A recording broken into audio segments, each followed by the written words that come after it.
I'm here to share with you another devotional from Grace Harbor Church in Tustin, and we are praying for you during these times. I'd like to share with you something from Proverbs 14:34. It's about righteousness and sin. It says this. It says, righteousness exalts a nation, but sin is a reproach to any people.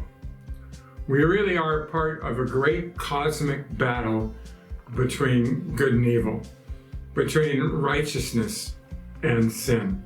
And we as humans, we make choices daily and even moment to moment about whether we're going to pursue righteousness or evil. We human beings are choice makers by design, and we make choices all the time. It seems to me, though, that we've become very lazy about our pursuit of righteousness and way too tolerant of evil.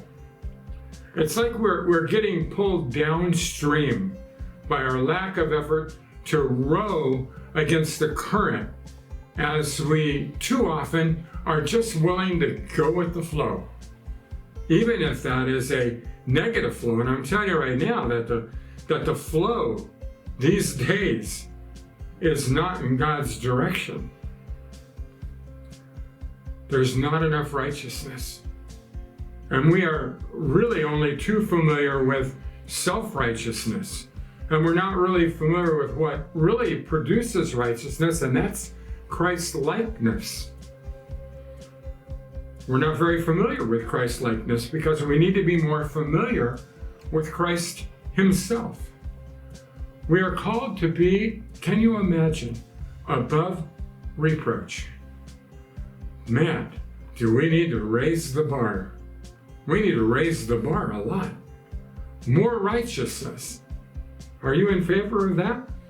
That there would be more righteousness? You know what righteousness is. Good things, good deeds, goodness. And how about at the same time we have less sin?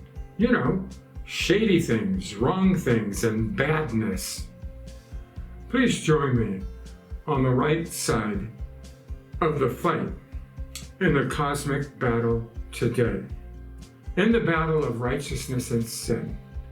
Let's try to help righteousness win, because in the final analysis, it will. And so why not get on board now?